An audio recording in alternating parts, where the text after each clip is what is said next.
Assalamualaikum warahmatullahi wabarakatuh.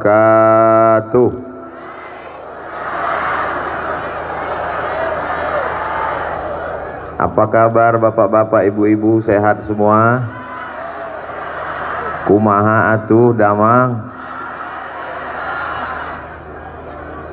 Alhamdulillahi rabbil alamin.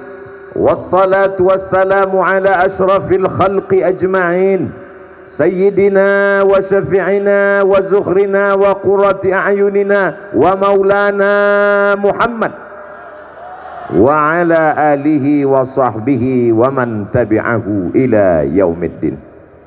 Beliau memesankan kepada kita, laisa minna, tidak dianggap sebagai umatku, man lam yarham saghirana, yang tidak sayang kepada anak-anak, walam ya'rif syarafa kabirina, tidak hormat kepada yang mulia, alim ulama, para guru, para kiai, para ajengan, para habaib.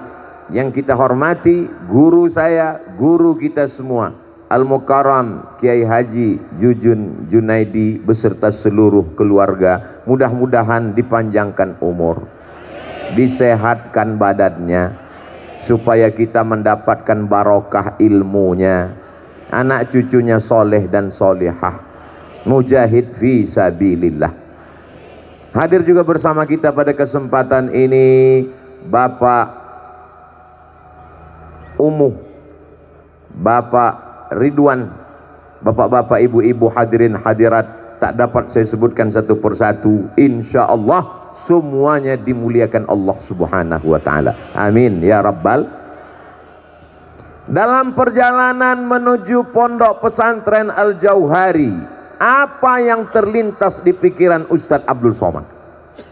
Yang terlintas dalam pikiran saya, bagaimana nanti kalau di akhirat dihitung semua solat Abdul Somad, ceramah Abdul Somad, haji dan umroh Abdul Somad, zikir dan solawat Abdul Somad, semua dihitung. Lalu kemudian ada yang menuntut. Siapa yang menuntut? Orang yang ketika kami lewat di depan rumahnya, padinya nempel di ban mobil yang membawa Abdul Somad, jagungnya juga nempel. Lalu kemudian di akhirat jagungnya berubah sebesar bukit Uhud. Untuk itu Abdul Somad memohon maaf. Mudah-mudahan semua mengikhlaskan insyaallah. Amin. Dah, kalau begitu nanti pas pulang kami bisa bawa jagung satu karung. Bukan itu maksudnya. Abdul Somad berdiri di atas, disambut dengan karpet merah, dengan tenda yang luar biasa. Masyarakat menyambut.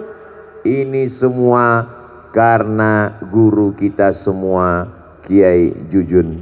Karena beliau memberitahu ke masyarakat, yang datang ini adalah sahabat saya, kata beliau. Tapi saya terus terang merasa berat hati, karena sebenarnya 3 bulan yang lalu saya datang kemari, betul? Tapi alasan saya tidak bisa ditolak, karena ada sesuatu yang mau keluar ke atas dunia. Sudah selesai kemarin akikah dan khitannya, berkat doa kiai dan semua jamaah, akhirnya Al-Fakir Abdul Somad pun bisa datang pada pagi hari ini. Tadi tidak sarapan di hotel. Kenapa? Karena tiba-tiba saja rasanya, nantilah makan. Rupanya Kiai Jujun sudah menyediakan sup ikan mas.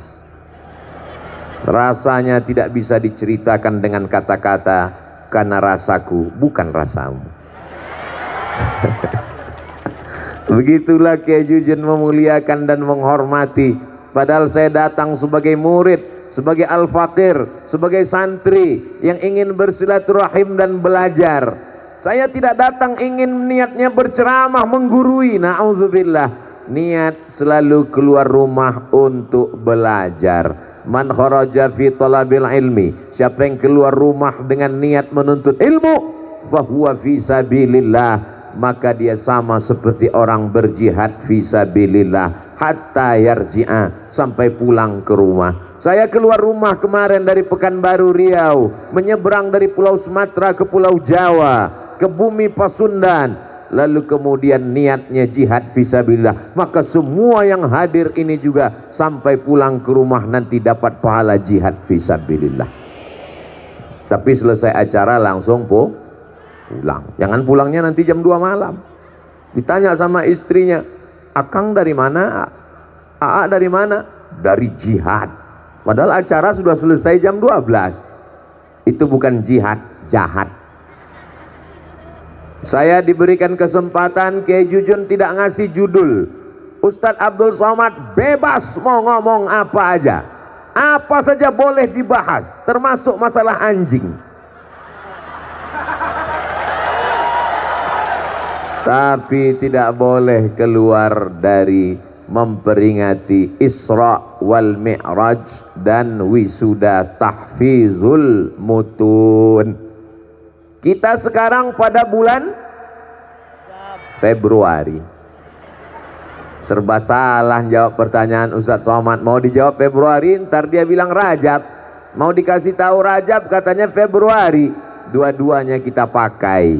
Maka sekarang di bulan Rajab, bulannya Al-Isra wal Mi'raj Sayyidina Muhammad sallallahu alaihi.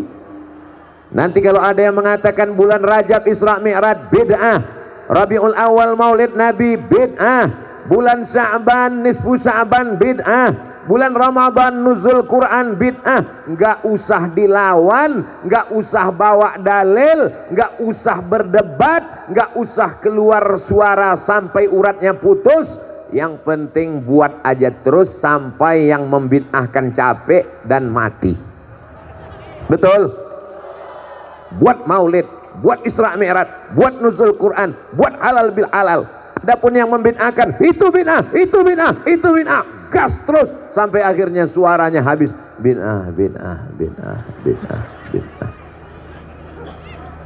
Apa pelajaran dari Isra Mi'raj Nabi Muhammad sallallahu alaihi wasallam? A'udzu billahi minasy syaithanir rajim.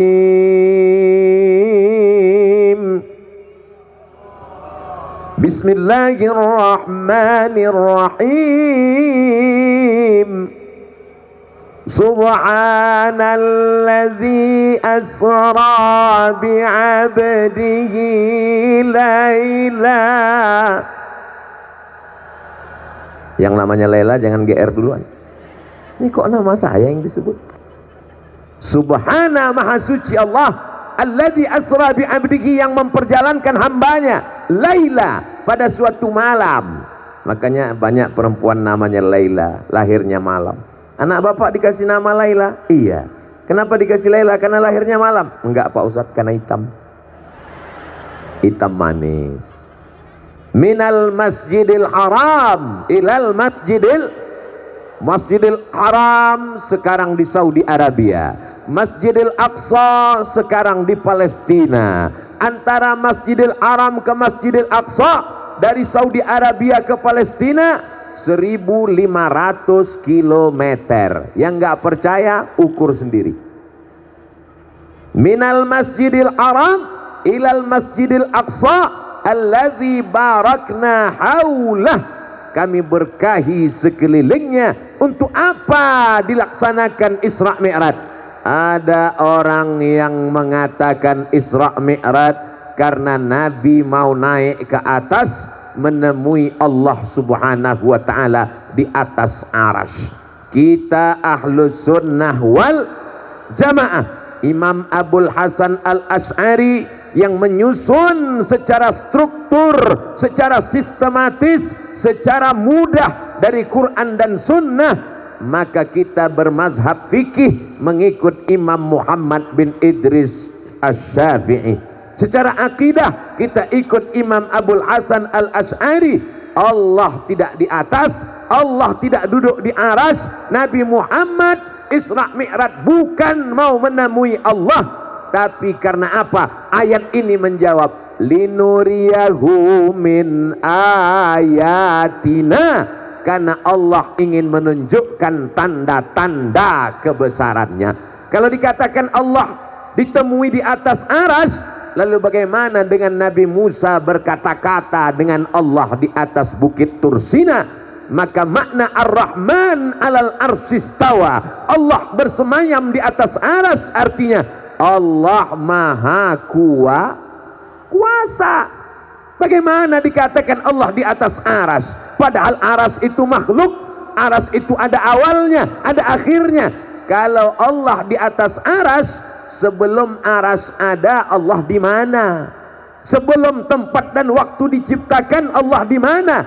Allah sudah ada tanpa tempat sebelum tempat itu ada. Maka ketika tempat itu ada, Allah tidak berpindah kepada tempat. Itulah akidah Ahlus Sunnah wal. Ini mesti diajarkan kepada anak-anak kita dalam sifat 20. Wujud qidam baqa mukhalafatu lil hawadisi qiyamuhu binafsihi wahdaniyah qudrat iradat. Allah di atas. Nabi Muhammad Isra Mi'raj karena ingin menemui Allah di atas. Berarti kau sudah menyamakan Allah dengan makhluk, padahal Allah berbeda dengan makhluk. Mukhalafatuhu lil. Insyaallah kalau sifat 20-nya masih tajam, maka kuatlah dia. Di mana mereka belajar sifat 20? Maka ada namanya tahfizul mutun. Masukkan anak-anak ke pesantren kalau mau selamat. Akidahnya matan aqidatul awam, fikihnya matan takrib Abi Suja. Begitu juga dengan mustalah hadisnya matan al-baiquniyah. Matan artinya syair-syair supaya mudah ketika anak-anakku menghafal syair di pondok, insya Allah sampai mati dia akan tetap hafal syair. Susah kalau kita ingat satu persatu, maka yang paling mudah adalah ngapal syair. Kalamuna labzun mufidun kastaqim ismun wa fi'lun thumma harfunil kalim. Sampai mati insyaallah nggak akan lupa. Begitu juga ketika belajar tajwid, kalau dihafal hurufnya satu-satu payah. Sibza sana kam jada syakhsun qad samadum tayyiban zid fitu qanda zaliman. Berapa itu ada ma'rifah? Susah kalau ma'rifah dihafal satu-satu. Innal ma'arifah sab'atun fiha sahal ana salihun zal maftatani ya rajul. Ana salihun zamal fatabni ya rajul. Ini matan-matan syair-syair yang disusun oleh para ulama. Anak-anak kita menghafalnya, maka ada wisuda tahfizul mutun. Tahfizul hadis penting. Tahfizul Quran penting, tapi kalau orang hafal Quran nggak ngerti Quran, jauh lebih bahaya, karena dia dianggap berilmu berbicara tentang Al-Quran tanpa membaca tafsir. Bagaimana bisa baca tafsir Ibnu Katsir? Bagaimana bisa baca tafsir Al-Qurtubi? Bagaimana bisa baca tafsir Imam Abu Ja'far Ibnu Jarir At-Tabari? Bagaimana bisa baca tafsir Al-Maraghi kalau tidak memahami mutun matan-matan nahu?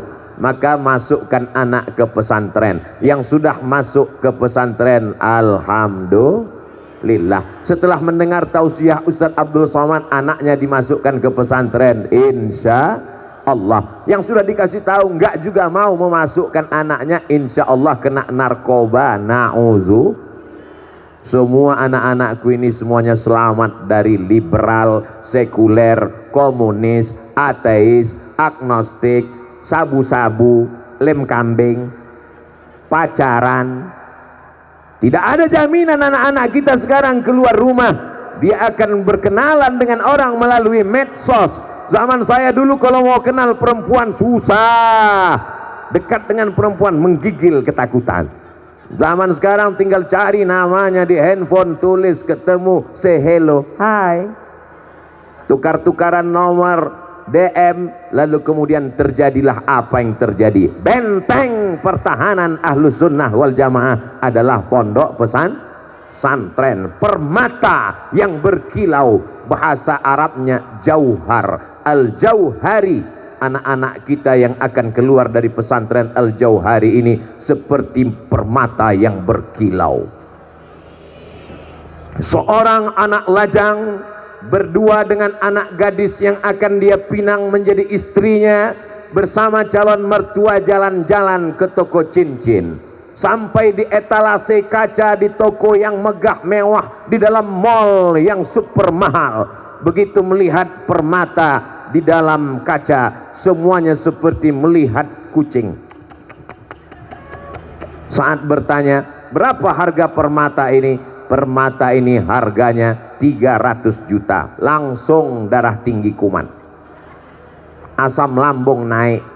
Orang hanya tahu jauhar permata setelah cantik di dalam etalase kaca, tapi orang tidak pernah tahu bagaimana permata itu di dalam batu. Setelah batunya dipecah, lalu kemudian diukir, lalu kemudian dibentuk, lalu kemudian pakai kertas pasir, lalu kemudian sampailah dia menjadi permata yang mahal, yang indah. Begitu juga dengan anak-anakku. Mereka tidak pernah tahu bagaimana kalian susahnya menghafal mutun, menghafal matan syair, menghafal hafalan mahfuzat, sampai pada akhirnya kalian keluar dari pesantren, dan hari ini hari tahfizul mutun. Mudah-mudahan anak-anakku semua istiqomah sampai akhir hayat dalam la ilaha illallah Muhammadun Rasulullah. Lalu kemudian Nabi Muhammad sallallahu alaihi wasallam diperjalankan minal Masjidil Haram ilal Masjidil Aqsa dalam surat An-Najm, naik ke Sidratul Muntaha. Tidak sampai satu malam, pulang lagi ke Makkah Al-Mukarramah. Abu Jahal, Abu Lahab, Abu Sufyan yang belum masuk Islam, semua abu-abu yang ada di kota Makkah itu mendustakan perjalanan itu. Tidak mungkin. Mereka perintahkan, hai Muhammad, kalau memang benar engkau Isra Mi'raj, angkat kakimu sebelah. Nabi angkat kakinya sebelah. Setelah itu mereka katakan, angkat sebelah lagi. Kata Nabi Muhammad SAW, tidak mungkin kaki diangkat dua-duanya, pasti jatuh. Kalau mengangkat kakimu dua-dua saja tidak sanggup, bagaimana mungkin kau bisa terbang dari Masjidil Haram ke Masjidil Aqsa, naik ke Sidratul Muntaha? Mengapa orang Makkah itu susah memahami Isra Mi'raj? Jawabannya banyak, tapi jawaban yang simpel adalah karena mereka tidak pernah naik pesawat. Loh, apa hubungan Isra Mi'raj dengan pesawat, Ustaz Somad? Ustaz Abdul Somad berangkat kemarin habis sholat subuh dari Pekanbaru, naik pesawat, duduk di kursi paling pinggir. Di pinggir pesawat ada dinding, ada kacanya dua, kaca dalam dan kaca luar. Di antara kaca dalam dan kaca luar ini terjebak seekor nyamuk. Padahal Ustaz Abdul Somad untuk masuk pesawat begitu susah, mesti bawa surat, macam-macam surat. Tapi nyamuk belum vaksin kok bisa masuk pesawat? Terjebak nyamuk di antara kaca dalam dan kaca luar. Pesawat pun terbang di atas awan, melewati Pulau Sumatera, melewati langsung ke Pulau Jawa, mendarat di Cengkareng. Lalu kemudian nyamuk tadi pun ikut juga keluar. Sampai di Cengkareng, nyamuk Jakarta nanya, lo dari mana? Kata nyamuk Riau, saya dari Pekanbaru. Berangkatnya jam berapa? Kata nyamuk Riau, berangkat dari Pekanbaru jam 7. Loh, masa bisa sampai di Cengkareng jam 8.40? Hanya 1 jam 40 menit terbang dari Pulau Sumatera Riau sampai ke Jakarta. Maka semua nyamuk yang ada Cengkareng ketawa. Lebih kurang begitu bunyi ketawa nyamuk. Mana ada mungkin dalam sejarah nyamuk bisa ada nyamuk terbang dari Pulau Sumatera ke Pulau Jawa 1 jam 40 menit. Karena nyamuk-nyamuk di Cengkareng tidak tahu bahwa nyamuk ini bukan terbang sendiri, tapi dia diterbangkan oleh Sang Maha Nyamuk yang sayapnya terbuat dari baja, dan dia pakai minyak, bukan minyak jelantah, tapi pakai minyak pesawat. Hanya dalam waktu 1 jam 40 menit dia sudah sampai. Andai Abu Jahal, Abu Lahab pernah naik pesawat sekali aja, insya Allah itu dapat dia cerna Sesungguhnya Nabi Muhammad SAW dari Masjidil Haram ke Masjidil Aqsa ke Sidratul Muntaha turun kembali. Dia tidak sendirian, tapi dia diterbangkan. Maka bunyi ayatnya bukan sara yasiru, tapi asra yusri. Sara yasiru, berjalan sendirian. Asra yusri, diperjalankan. Nabi Muhammad itu jalan sendirian atau diperjalankan? Diperjalankan. Termasuklah Ustadz Abdul Somad bisa sampai ke pondok pesantren Al-Jauhari jalan sendirian atau diperjalankan? Diperjalankan hingga sampai kemari. Maka untuk memahami Al-Quran tidak cukup hanya sekedar nahwu, sharaf, balaghah, mantik, ma'ani, bayan, tapi juga ilmu pengetahuan teknologi canggih. Semakin canggih dunia modern, semakin maju pesawat terbang, semakin hebat teknologi, maka Isra Mi'raj semakin masuk akal. Betul apa tidak?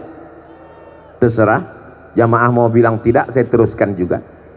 Sampai kapan? Sesuai dengan yang tertulis di botol 600 ml. Jamaah yang dimuliakan Allah Subhanahu wa ta'ala, maka Nabi Muhammad diperjalankan. Jibril itu adalah malaikat, dan malaikat itu dari nur. Apa beda nur dengan nar? Nar api, nur cahaya. Nur cahaya. Nama ibu siapa? Nur. Kok ibu dikasih nama Nur? Saya lahirnya pas mati lampu, Pak Ustadz, supaya malam bercahaya terang benderang. Kalau satu Nur, kalau dua Nurani, kalau tiga Anwar. Hebatnya di Indonesia. Kalau satu jadi perempuan, Ibu Nur. Kalau banyak cahaya jadi laki-laki, Pak Anwar. Nur, cahaya. Jibril alaihi salam. Apakah mungkin Jibril membawa cahaya? Maka Nabi Muhammad sallallahu alaihi wasallam pun juga cahaya. Sesuai dengan doanya dalam sholat tahajud. Allahumma ja'al fi qalbi nura, wa fi sam'i nura, wa fi basari nura, wa an yamini nura, wa an yasari nura, wa min amami nura, wa min khalfi nura, wa min fawqi nura, wa min tahti nura, waj'alni nura. Dalam riwayat lain, waj'alni nura, jadikan aku cahaya. Maka Nabi Muhammad sallallahu alaihi wasallam adalah cahaya. Jibril cahaya, Nabi Muhammad cahaya. Bagaimana dengan Burak?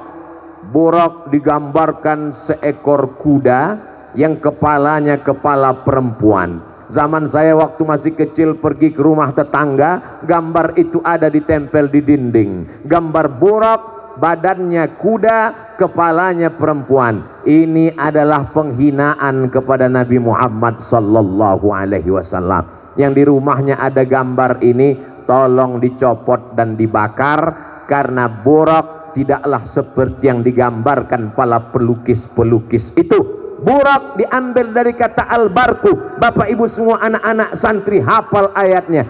Yakadul barqu yakhtafu absarahum.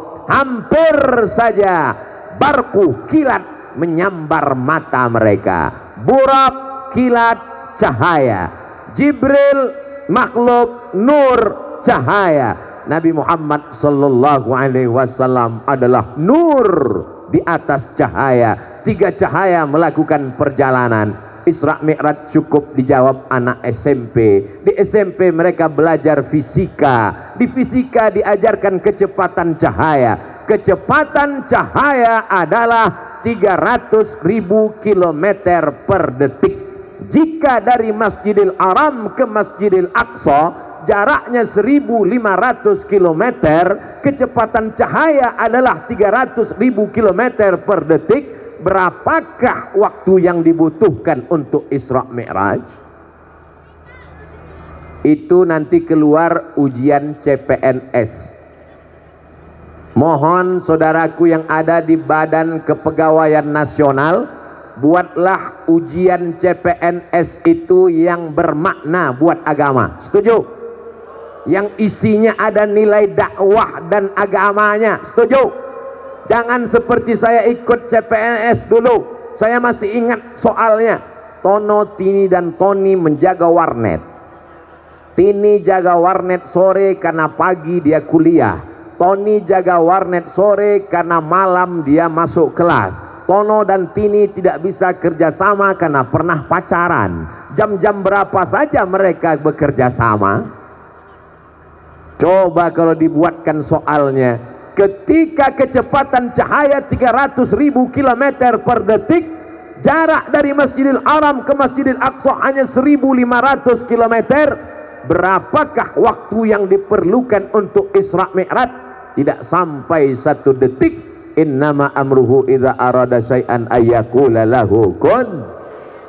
Lalu kenapa Abu Jahal, Abu Lahab tidak bisa memahami Isra Mi'raj? Jawabannya simpel, karena Abu Jahal tidak pernah terdaftar di SMP negeri manapun. Silakan anak masuk ke Institut Teknologi Bandung, silakan anak Anda masuk Institut Teknologi Surabaya, silakan dia belajar kimia, fisika dan biologi, tapi itu dipahamkan untuk memudahkan memahami Isra dan Mi'raj. Bapak Ibu yang dimuliakan Allah Subhanahu wa taala, sekarang kita jadi paham kenapa Abu Jahal, Abu Lahab tidak ngerti Isra Mi'raj, karena enggak pernah naik pesawat. Kenapa Abu Jahal, Abu Lahab tidak ngerti Isra Mi'raj? Karena tidak terdaftar di SMP. Kenapa Abu Jahal, Abu Lahab tidak paham Isra Mi'raj? Karena tidak bisa membaca. Andai dia bisa baca, mudah saja. Di dalam Al-Quran ada bercerita tentang Nabi Sulaiman. Nabi Sulaiman raja di raja. Orang barat menyebutnya King Solomon. Nama bapaknya Nabi Daud. Orang barat menyebutnya King David. Nabi Sulaiman raja terhebat luar biasa, menaklukkan manusia dan jin alam semesta. Angin-angin tunduk kepada Nabi Sulaiman. Bahkan ada yang mengatakan Nabi Sulaiman kerajaannya sampai ke Yogyakarta, berubah namanya jadi Sleman. Nabi Sulaiman alaihissalam mendengar berita bahwa ada seorang perempuan yang punya kekuasaan. Dia seorang ratu yang cantik jelita. Ratu itu bernama Bilqis. Sekarang banyak ibu-ibu kasih nama anaknya Bilqis, biar supaya anaknya cantik, menikah dengan Sulaiman. Lalu kemudian Ratu Bilqis datang ingin menemui Sulaiman. Surat Nabi Sulaiman dibawa oleh seekor burung. Innahu min Sulaiman wa innahu bismillahirrahmanirrahim. Lalu kemudian Bilqis pun datang. Tapi Nabi Sulaiman ingin supaya Bilqis terpukau. Kesan pertama begitu menggoda. Bagaimana caranya begitu supaya Bilqis sampai ke kerajaan Sulaiman? Dia kaget dan terkejut. Wow, amazing. Bagaimana caranya membuat Bilqis terpukau? Bukan dengan setangkai bunga, karena Bilqis mampu membuat satu taman penuh dengan bunga. Bukan dengan emas dan berlian, karena Bilqis adalah ratu yang kaya raya dengan perhiasan. Lalu bagaimana Nabi Sulaiman ingin membuat Bilqis terpukau? Nabi Sulaiman tantang bala tentaranya. Siapa yang bisa memindahkan kursi Bilqis dari Yaman ke Palestina sebelum Bilqis sampai ke Palestina? Nabi Sulaiman mengumpulkan semua kepala dinas, kepala badan, kepala kantor. Ya ayyuhal mala'u, wahai pasukan bala tentaraku, ayyukum ya'tini bi'arsiha, siapa yang sanggup membawa kursi Bilqis dari Yaman ke Palestina qabla an ya'tuni muslimin, sebelum mereka sampai kursi Bilqis sudah sampai duluan. Wa qala ifritum minal jin, berkatalah jin ifrit, ana atika bihi, aku sanggup memindahkan kursi Bilqis dari Yaman ke Palestina qabla an taquma mim maqamik, sebelum engkau tegak dari tempat dudukmu. Sulaiman, sebelum engkau tegak kursi Bilqis sudah sampai ke Palestina. Kira-kira duduk tegak itu berapa detik? Mari kita ukur sama-sama. Sebelum Nabi Sulaiman berdiri, kursi Bilqis sudah sampai. 1, 2, 3, 4, 5. 5 detik kursi Bilqis sudah sampai. Kalau tidak terkena osteoporosis. Sulaiman, kursi Bilqis sudah sampai 5 detik. Nabi Sulaiman belum puas. Kata Nabi Sulaiman, siapa lagi yang sanggup lebih cepat, lebih dahsyat seperti kilat? Wa qala allazi indahu ilmun minal kitab. Berkata seorang laki-laki yang punya ilmu dari Alkitab. Siapa laki-laki itu? Laki-laki itu bernama Asif bin Balkhia. Nama Arabnya Asif. Sampai ke Jawa Barat Asep. Mohon maaf Kang Asep. Kata Asif bin Balkhia, aku sanggup membawa kursi Bilqis dari Yaman ke Palestina, dari kerajaan Ratu Saba sampai ke negeri Syam. Berapa lama? Qabla an yartadda ilaika tarfuk, sebelum matamu berkedip. Begitu mata Nabi Sulaiman berkedip, langsung singgasana Bilqis pindah dari Saba, dari Yaman sampai ke Palestina. Kalau begitu mana yang lebih hebat, Asif atau jin Ifrit? Asif jauh lebih hebat. Jadi kalau ada di tahun 2002 ini orang masih nyari jin, kata jin, aku sudah kalah tender 3000 tahun yang lalu. Ente kok masih nyariin aku? Ini pasti belum update ini ilmu pengetahuannya. Maka menang Nabi Sulaiman, memenangkan pertandingan lomba membawa kursi singgasana Bilqis. Begitu Bilqis sampai ke istana Sulaiman, dia pun terkejut dan terpukau. Kenapa kursiku bisa lebih sampai duluan? Aslamtu ma'a Sulaiman. Bilqis pun masuk Islam. Bilqis muslimah. Nabi Sulaiman pun Islam. Nabi Ibrahim kakek moyang mereka Islam. Makanya dalam solat kita katakan, wajjahtu wajhiya lilladzi fataras samawati wal arda hanifan musliman, berserah diri kepada Allah subhanahu wa ta'ala. Kenapa Abu Jahal, Abu Lahab tidak sulit, payah, susah untuk percaya Isra Mi'raj? Karena mereka tidak bisa membaca. Ketiga-tiga ini alhamdulillah masyarakat sekitar pesantren Al-Jauhari tidak hanya sekedar membaca, tapi menghafal mutun, matan bait, nadam, syair dalam berbagai ilmu pengetahuan. Inilah yang akan mengentaskan orang yang tidak percaya kepada agama. Dia katakan ini hanya dongeng saja, ini hanya asatirul awalin. Ada satu ilmu khusus yang mereka sebut dengan ilmu mitologi. Mito artinya mitos, dongeng. Tapi kalau anak-anak kita paham, bisa membaca, mengerti ilmu pengetahuan, dia cukup sekedar naik pesawat untuk melihat saja, maka insya Allah dia akan beriman kepada Isra Mi'raj. Siapa yang tidak percaya Isra Mi'raj, maka berarti dia tidak percaya ayat yang pertama dari surat Al-Isra. Siapa yang tidak percaya pada satu ayat Al-Quran, maka berarti dia kafir. Mudah-mudahan setelah mendengar ceramah ini dia balik menjadi mukmin kembali insyaallah. Amin. Walaupun Abdul Somad tausiahnya di pesantren Al-Jauhari, tapi sesungguhnya tausiah ini bisa ditonton saudara kita dari Sabang sampai Maroko, karena akan diupload di channel Ustadz Abdul Somad Official. Jangan lupa subscribe, like, share, and comment.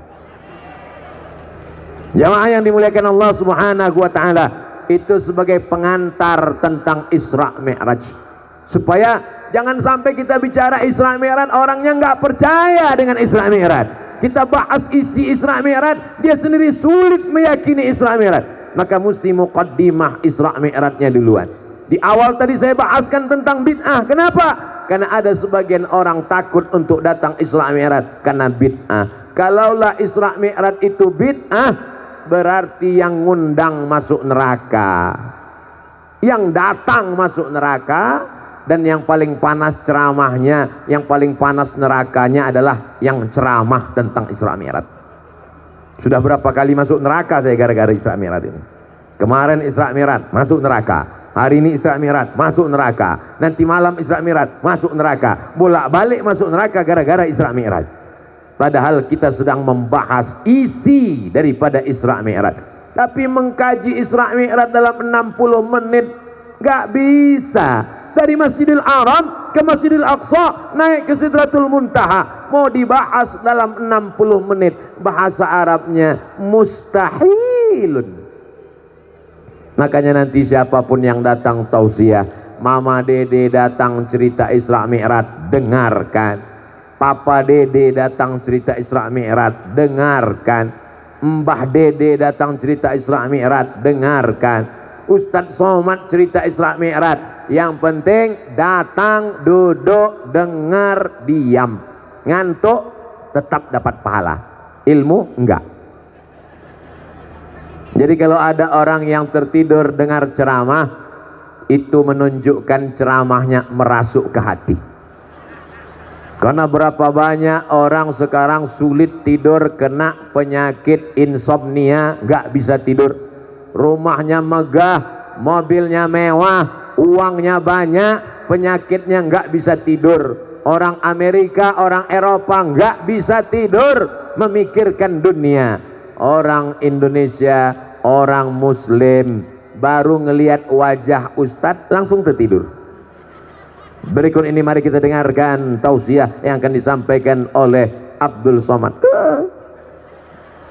Itu menunjukkan hatinya tenang. Yang menurunkan ketenangan itu siapa? Allah. Tempat ketenangan itu di mana? Hati. Huwallazi anzalas sakinata. Dialah yang menurunkan sakinah fi qulubil mu'minin, di dalam hati orang beriman. Tenda seluas ini yang sudah dipasang oleh kiai tidak sanggup untuk menampung jamaah. Akhirnya jamaah membawa tenda sendiri.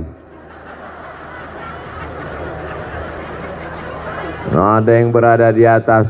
Ini yang berada di atas ini nanti surganya Jannatul Firdaus. Tapi bukan berarti yang nggak dapat tenda nggak masuk surga. Sab'atun yuzilluhumullah. Ada 7 golongan yang akan mendapatkan naungan Allah. Pada saat itu nanti di padang mahsyar tidak ada naungan, tidak ada atap, tidak ada tenda, tidak ada pohon kayu. Wa takunul jibalu kal'ihnil manfush. Gunung seperti bulu kambing yang ditiup angin. Tadi ketika kami di bawah, saya lihat di tepi-tepi jalan ada sawah cantik, air mancur mengalir. Saya berpikir dalam hati, ini air ini pakai mesin kok nggak mati-mati mesinnya. Sebelah kiri saya melihat ada gunung mirip dengan piramid, seperti di Mesir dulu. Itu pucuknya, betul. Masya Allah, tabarakallah. Ternyata piramid sampai juga ke kampung halaman kiai. Saudaraku yang dimuliakan Allah Subhanahu wa taala, gunung yang kokoh, kuat seperti itu, nanti sampai saatnya dia akan seperti bulu kambing yang dihembus angin. Jadi kalau ada tetangga, kawan, jamaah yang angkuh, yang sombong dengan hartanya, dengan jabatannya, dengan kekuasaannya, ambil bulu kambing, tiup di depan matanya. Kau yang angkuh dan sombong, watakunul jibalu kal'ihnil manfush. Kalau tidak ada apa-apanya di hadapan Allah Subhanahu wa taala. Tuh, gunung yang tinggi menjulang, dia akan seperti bulu kambing dihembus angin. Kalau gunung setinggi itu nanti seperti bulu kambing ditiup angin. Lalu Abdul Somad yang beratnya nggak usahlah saya sebutkan. Saya ini nanti akan seperti apa di hadapan Allah. Kita ini tiada daya dan tiada upaya. La haula wala quwata illa billah. Jangan bangga di padang mahsyar tidak ada tenda. Tukang tenda pun mati nggak bawa tenda. Mohon maaf tukang tenda, jangan tersinggung. Saya takut juga ceramah sekarang ini. Takutnya nanti berkumpul asosiasi peminjaman tenda menuntut saya ke pengadilan.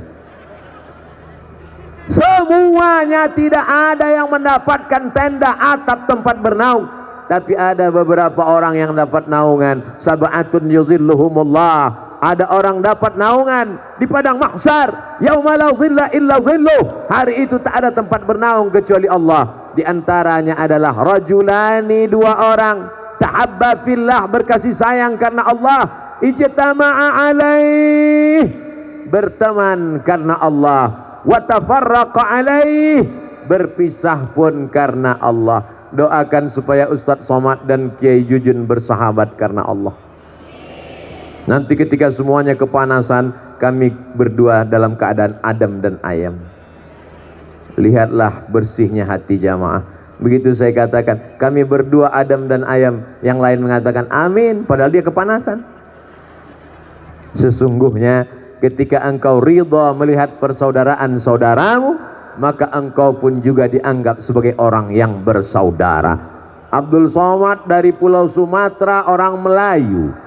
Saudaraku berbahasa Sunda dari Pulau Jawa, Jawa Barat. Berbeda kita, tapi kita diikat oleh dua ikatan. Ikatan yang pertama, ikatan la ilaha illallah Muhammadur Rasulullah. Ikatan yang kedua adalah ikatan Negara Kesatuan Republik Indonesia. Andai kita tidak diikat oleh la ilaha illallah, tetap juga diikat oleh ikatan kebangsaan. Sallallahu ala Muhammad, sallallahu alaihi wasallam, sallallahu ala Muhammad, sallallahu alaihi wasallam. Ya Nabi salam alaika, ya Rasul salam alaika, ya Habibi salam alaika, salawatullah alaika. Enaknya kita kalau berjamaah, andai nggak keluar suara pun tetap rame. Yang nggak mau keluar suara, tetap gerak-gerakkan aja mulutnya. Itu namanya sholawat lip sync. Dan kita diselamatkan oleh COVID. Loh, COVID kan berbahaya Pak Ustadz. Bahaya. Tapi orang yang nggak mau sholawat sekarang terselamatkan. Kenapa? Tutup masker. Maskernya ada yang gerak-gerak ke atas. Tapi Allah tahu siapa di antara kamu yang bersolawat. Inna Allah wa malaikatahu yusalluna ala nabi, ya ayyuhalladzina amanu sallu alaihi wa sallimu taslima. Banyak-banyak Maulid Nabi, solawat. Isra Mi'raj, solawat. Anak akikah, solawat. Acara nikah, solawat. Nikah lagi. Saya cuma mancing aja Pak, untuk mengetahui bahwa mereka enggak setuju. Semuanya kita akan dibawa menghadap Allah, tapi semua tidak selamat kalau tidak ada persetujuan Rasulullah sallallahu alaihi wasallam. Nabi Muhammad pun dibawa dari Masjidil Arab sampai ke Masjidil Aqsa. Sampai di Masjidil Aqsa, Nabi Muhammad melaksanakan sholat. Makmumnya di belakang Nabi Ibrahim jadi makmum, Nabi Musa jadi makmum, Nabi Isa jadi makmum. Ini menunjukkan siapapun orangnya, mau ikut Nabi Musa, mau ikut Nabi Isa, mau ikut Nabi Adam, kalau tidak ikut Nabi Muhammad sallallahu alaihi wasallam, maka tidak diakui di hadapan Allah. Makanya ketika sebelum azan berkumandang, kita mendengar tarhib. Assalatu wassalamu alaika ya man. Dulu begitu. Di tempat kita masih kedengaran begitu Bapak Ibu? Masih? Alhamdulillah, berarti toanya masih ada. Assalatu wassalamu alaika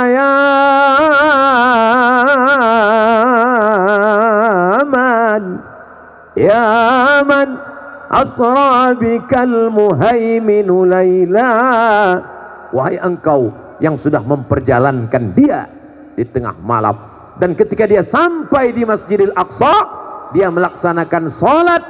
Makmum-makmumnya adalah nabi-nabi. Wa antal imam, dan engkaulah yang menjadi imamnya.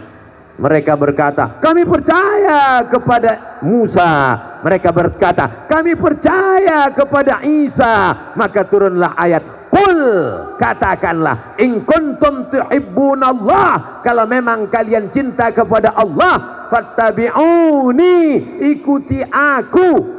Maka puncak iman adalah mengikuti Nabi Muhammad sallallahu alaihi wasallam. Tapi umat Islam jangan nakut-nakutin. Ini kadang ustadz ceramahnya membuat orang takut masuk Islam. Yang pertama sekali dikhitan adalah Nabi Ibrahim, Nabi Musa dikhitan, Nabi Isa dikhitan umur 8 hari sejak lahir. Nabi Muhammad terlahir sudah dikhitan. Nabi Ibrahim dikhitan pakai kampak. Akhirnya orang nggak mau masuk Islam, membayangkan kampak. Coba sampaikan, dikhitan itu mudah. Anak saya kemarin di hari ke-8 kelahirannya, lahirnya malam Jumat, dikhitan hari Jumat pagi pakai metode terbaru namanya sunatron. Yang jadi bintang iklannya saya. Daftarkan segera anak dan suami Anda ikut sunatron, metode terbaru. Disunat pagi, sore bisa akad. Dulu kita kalau mau khitan itu sulit sekali. Saya masih ingat judul lagunya, luka lama berdarah lagi. Belum sembuh udah ngejar layang-layang. Luka. Zaman sekarang dengan adanya sunatron, nggak sakit, nggak terasa, langsung bisa pakai celana, nggak perlu pakai sarung. Bapak kalau mau coba nanti saya daftarkan. Bapak Ibu yang dimuliakan Allah Subhanahu wa taala. Jadi kebanyakan orang tidak mau masuk Islam bukan karena Islamnya, tapi karena umat Islam. Ada orientalis, oriental artinya timur. Orientalis orang barat yang ngaji timur tentang Islam. Dia baca di internet Islam itu bagus. Islam itu diambil dari kata salam. Salam itu bahasa Inggrisnya peace. Peace artinya damai. Pipis artinya kencing. Mohon maaf. Islam itu damai. Allah yang kita sembah itu juga assalam, maha kedamaian. Makanya kita katakan Allahumma antas salam. Dan tempat kita nanti namanya negeri yang penuh dengan kedamaian. Wa adkhilnal jannata daras salam. Maka Islam mendatangkan kedamaian. Akhirnya dia pun masuk Islam. Setelah masuk Islam, sholat Jumat, pulang sholat sendalnya hilang. Lalu apa kata dia? Alhamdulillah aku belajar Islam dari internet, bukan karena ketemu orang Islam. Islam itu agama yang bersih. Islam itu agama yang santun. Islam itu agama at-tahuru syatrul iman, kesucian sebagian dari iman. Bayangan dia orang Islam ini bersih. Kadang kita kalau ke tempat tetangga sampai bingung kita nyari toiletnya di mana. Kita tanya security, toiletnya di mana Pak? Tapi kalau ke masjid, ke tempat kita mudah aja. Tinggal tarik napas panjang-panjang, langsung ketahuan toiletnya di mana. Kotor, bau, jorok, mampet, kesumbat, macam-macam yang terjadi. Jadi sebenarnya Isra Mi'raj ingin mengembalikan umat kepada ajaran Islam, supaya umat Islam ini menjadi bintang iklan terhadap produk Islam. Islam ini produk yang mantap, yang hebat, yang luar biasa, yang terbaik, the best. Tapi bintang iklannya tidak menarik. Bayangkan ada produk minuman susu untuk menjaga kestabilan berat badan. Lalu kemudian Anda terlalu kurus, minumlah air susu kambing. Bintang iklannya saya. Kira-kira ada yang mau beli nggak? Nggak ada. Pas dia ngeliat, nggak yakin gitu. Jadi kira-kira Islam ini demikian. Islam ini suci, Islam ini bersih, Islam ini damai. Tapi umat Islam tidak mencerminkannya. Tapi kalau datang ke pesantren Al-Jauhari, Masya Allah, bersih, hijau, cantik, indah, pemandangan luar biasa, orangnya ramah-ramah, baik-baik, dikasih kerangkeng kawat besi bukan karena radikal. Ini semua adalah untuk demi ketertiban. Apa itu Ustaz Somad? Katanya baik, katanya ramah, katanya sopan. Tadi saya mau salaman aja nggak bisa. Kenapa mesti dikawal-kawal? Kenapa mesti ada pengawal kanan dan kiri? Kam Al-Jauhari. Kenapa mesti ada anak muda berbaju hitam, men in black? Ini semua orang-orang yang cinta kepada Abdul Somad. Betul? Orang kalau sudah cinta, al-hubbu yu'mi wa yusim. Cinta membuat orang buta dan tuli. Orang kalau sudah terlalu cinta, dia tidak lagi bisa melihat bahwa Ustaz Abdul Somad itu nanti kalau terlalu banyak menarik tangannya bisa lepas. Itulah maka dikawal kanan dan kiri. Karena semua orang amat sangat sayang. Al-mar'u ma'aman ahab. Orang akan bersama dengan siapa yang dia sayangi. Sayang kita kepada kiai, kepada guru-guru kita, insya Allah kita pun akan bersama di surga Jannatul Firdaus, insya Allah. Jamaah yang dimuliakan Allah Subhanahu wa Ta'ala, maka jelaskan lagi kepada anak-anak kita, wa may yabtaghi ghairal Islam, siapa yang mencari selain jalan Islam, jalan Nabi Muhammad SAW, falan yuqbala minhu, dia tidak akan diterima, wa huwa fil akhirati minal khasirin, dia di akhirat akan termasuk orang yang rugi. Ini pelajaran tentang Isra Mi'raj, bahwa Nabi Muhammad menjadi imam. Andai Nabi Musa hidup sekarang, kata Nabi Muhammad, dia akan membawakan sendalku. Ketika Umar bin Khattab membawa kertas Taurat, lalu kemudian Nabi berkata, ya Umar, apa yang kau pegang? Umar menjawab, ini Taurat ya Rasulullah. Lalu kemudian Nabi mengambil dan menyobeknya. Lau kana Musa hayyan ma wasa'ahu illa ayat tabi'ani. Seandainya Musa hidup, dia pasti akan mengikut aku. Makanya Nabi Isa berkata, akan datang Nabi setelah aku nanti, ya'ti mim ba'dismuhu Ahmad. Akan datang Nabi setelah aku, dia bernama Ahmad.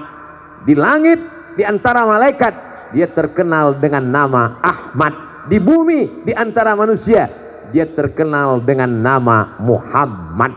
Ahmad dia juga, Muhammad dia juga, Yasin dia juga, Toha dia juga, Al-Hami dia juga, Al-Hashir dia juga, Al-Fatih dia juga, Al-Khatim dia juga. Dia adalah Nabi Muhammad sallallahu alaihi. Orangnya satu, namanya banyak.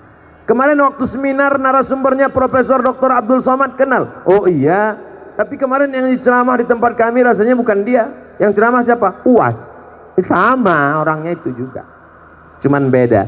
Jadi nama boleh macam-macam. Makanya kita panggil dia Toha dan Yasin. Salatullah salamullah ala Rasulillah. Salatullah salam ala Yasin Habibillah. Toha Rasulillah, Yasin Habibillah, Ahmad dan Muhammad. Dia adalah yang terpuji di langit, terpuji di bumi, Nabi Muhammad sallallahu alaihi wasallam. Anak-anak kita sekarang godaannya luar biasa. Ada orang yang mencampur adukkan agama, namanya sinkretis. Ada orang bertuhan tapi tidak mau beragama, namanya agnostik. Saya ulang sekali lagi, Ada orang mengobok-obok, mencampur-campur agama, hari raya apapun dia ikut, yang penting happy, yang penting selebrasi. Ini namanya sinkretis. Ada orang percaya Tuhan tapi tidak percaya agama, namanya agnostik. Ada yang tidak percaya agama dan tidak percaya Tuhan sama sekali, namanya ateis. Kalau zaman dulu dibuatkan di TV ceramah sinetron, dia tidak boleh tayang, tidak boleh tampil. Kenapa? Karena dia akan disensor oleh badan sensor komisi penyiaran. Tapi sekarang setiap orang bisa buat channel TV di www.youtube.com. Anak-anak kita bisa tonton ceramahnya di kamar sendirian. Akhirnya dia menjadi agnostik, dia menjadi sinkretis, dia menjadi ateis, dia akan menjadi komunis, dia tidak bertuhan. Tantangan semakin luar biasa. Tapi saya tidak bisa haramkan TV, karena jamaah kenal saya Al-Fakir dengan Kiai Jujun itu melalui televisi. Di antaranya adalah TV One. Memang beda. Kami bersama dengan beliau dipertemukan di televisi. Ada kesamaan antara saya dengan Kiai Jujun. Banyak TV yang menawarkan, tapi kami memilih di satu channel. Kenapa? Karena TV, ada beberapa TV menawarkan saya pernah datang sekali, mesti diatur. Di menit sekian mesti nangis. Di menit sekian mesti ketawa. Kik. Saya nggak bisa. Lalu kemudian mesti pakai baju ini, mesti begini, nggak bisa. Mesti ngomongnya begini, nggak bisa. Termasuk ketika di sini, apa kata Kiai tadi di rumah? Ustadz Abdul Somad nggak pakai tema-tema, ngomong terserahnya saja. Justru saya sulit kalau nggak dikasih tema. Akhirnya dituliskan tema di belakang. Masya Allah, tabarakallah. Kiai Jujun bajunya biru kehitaman. Ustadz Somad bajunya putih. Ustadz Somad pecinya merah kehitaman. Kiai Jujun pecinya hitam. Kiai Jujun pakai kacamata, saya enggak. Saya pakai mikrofon, Kiai Jujun enggak. Nampaknya kami enggak ada kesamaan. Tapi kenapa kami bisa bersama? Bisa bersama karena saling mengerti dan memahami. Betul? Ibu dengan bapak berbeda. Ibu perempuan, betul? Asli, bukan operasi. Sekarang banyak laki-laki yang berubah jadi perempuan. Namanya lady boy. Wajahnya lady, kakinya boy. Laki-laki dengan perempuan makhluk yang berbeda. Walaupun sama-sama makan telur ayam, tapi berbeda. Yang satu telur dadar, yang satu mata kerbau. Mata sapi Pak Ustadz, terserah. Karena sapi tidak pernah komplain. Lalu kemudian di tengah perbedaan itu kenapa bisa bersama? Karena saling mengalah.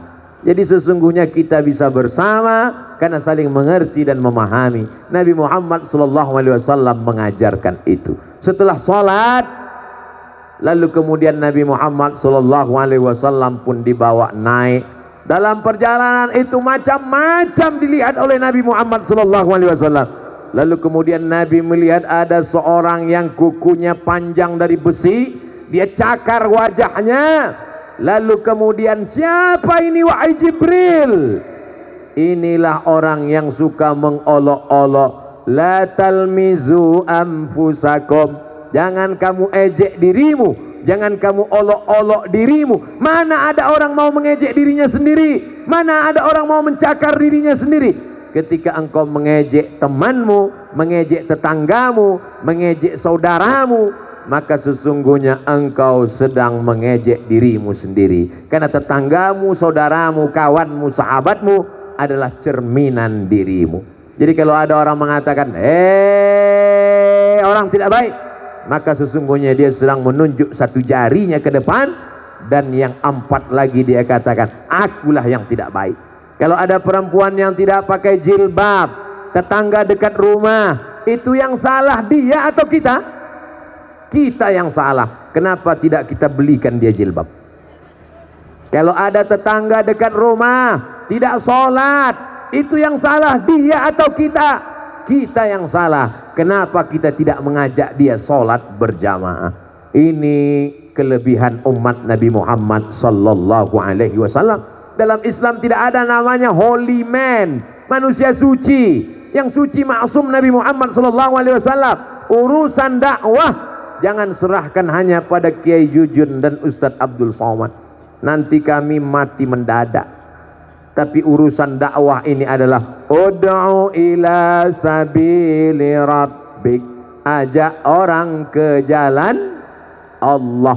Mengajak ke jalan Allah tanggung jawab kita semua. Ibu tetangganya ajak ke jalan Allah dengan cara yang lembut. Kamu kok belum pakai jilbab?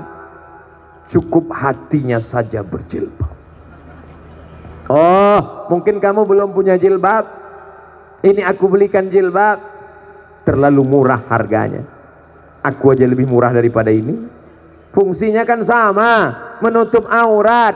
Sebagus-bagusnya baju, semahal-mahalnya hanya untuk menutup aurat. Semahal-mahal jam tangan hanya untuk menunjukkan waktu. Sudah jam 10 lewat 10, berarti saya sudah 60 menit ngomong. Sehebat-hebatnya mikrofon, andai terbuat dari emas, fungsinya hanya untuk menyampaikan suara ke telinga. Apakah suara saya sampai ke ujung? Kalau memang sampai ke ujung, tolong angkat tangan kanan. Berarti sampai. Soalnya pernah saya minta angkat tangan kanan, angkat dua-duanya. Masya Allah, tabarakallah. Jadi jangan sampai kehilangan fungsi. Fungsi pakaian menutup aurat. Ada pakaian mahal tapi tidak menutup aurat. Itu namanya apa? Aksesoris. Ada jam yang mahal tapi tidak untuk menunjukkan waktu. Itu apa namanya? Jam mati, habis baterai. Kita akan berada di hadapan Allah sesuai dengan kadar dakwah mengajak orang lain. Ini semua hadir di sini, tidak semuanya disampaikan melalui lisan, tapi melalui handphone. Handphone yang ada di tanganmu. FB, grup WhatsApp, Instagram, Telegram, miligram, kilogram. Pakailah dia untuk berdakwah di jalan Allah Subhanahu wa taala. Setuju? Posting video-video pendek 1 menit 2 menit dari Kiai Jujun untuk mengajak berdakwah di jalan Allah.